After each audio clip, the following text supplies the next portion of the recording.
In this article we are going to be discussing the concept of bash command lists. You may have already heard of pipelines, which are a sequence of commands in which the shell uses output from one command as input for the next. Similar to a pipeline, a list is a sequence of commands. However, instead of the output being piped, the shell uses different control operators to run the commands asynchronous, sequentially, or use logic.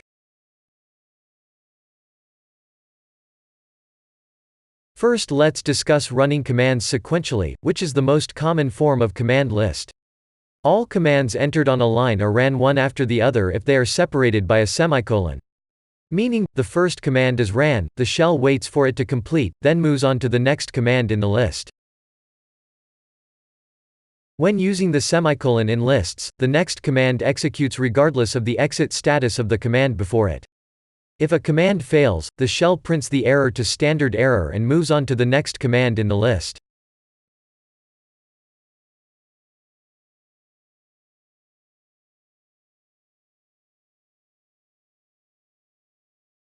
The return status code of a sequential list is the exit status of the last command executed. Just as if you were entering the commands one by one on the command line. In this example, the exit code is 0 because the last command completed without errors.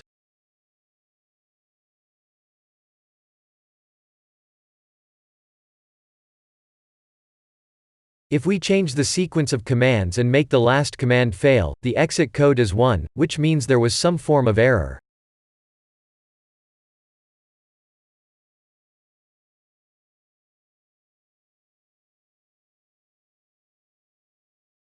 Contrary to the semicolon, the ampersand allows the shell to run commands asynchronously, or in the background. A subshell executes commands separated by the ampersand control operator. The parent shell does not wait for the command to finish and instantly returns you back to the prompt. This is why it is often referred to as running commands in the background. In this example, you can see we ran 3 commands all terminated with the ampersand operator. The shell returned the output out of order because the commands did not run sequentially. The cat command finished before the whoami command, which is why its output is displayed first. The numbered output you see in brackets is a function of job control. It shows the job number and the process ID of each job started and sent to the background. No exit code it printed if the command exits without an error. If the exit status is non-zero, the return code will be printed. Here is an example of a non-zero exit status.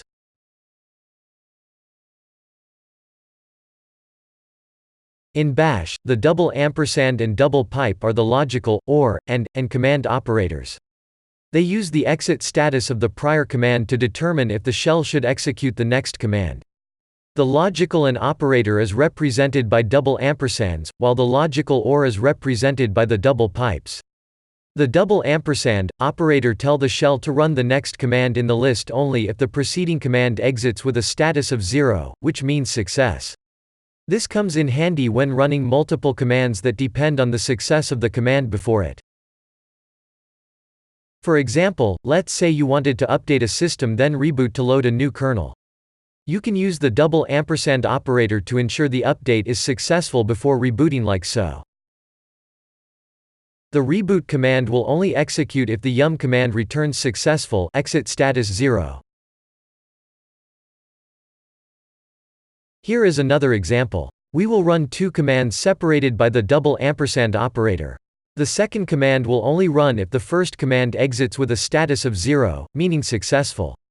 Because we tried to cat a non-existent file, the exit code was non-zero or failure. Because the first command exited with a non-zero status, the echo command did not run. Now, let's cat a known good file. This time the first command was successful and exits with a status code of 0. Now the second command will run. Adversely, the logical or operator, represented by the double pipe, tells the shell to run the next command in the list only if the preceding command exits with a non-zero status, failure. In this example, the first command executed successfully, exit status 0, which caused the second command to not run. Remember, when using the double pipe operator, the second command executes only if the first command exits in a non-zero status, failure. In this next example, we replace the first command to ensure it fails. Thus, the shell will execute the second command in the list.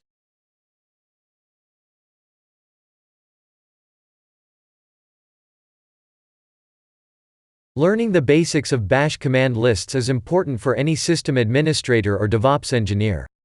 In this article we covered the basic control operators that make up a Bash command list. We learned how to run Linux commands sequentially and asynchronously. We also learned how to use the logical and also the logical OR on the command line. As a Linux system administrator, I use most of these lists in my day-to-day operations. If you enjoyed this tutorial, please hit the like button and subscribe to our channel. Remember, you can always visit www.putorius.net to read a text version of this tutorial and many more.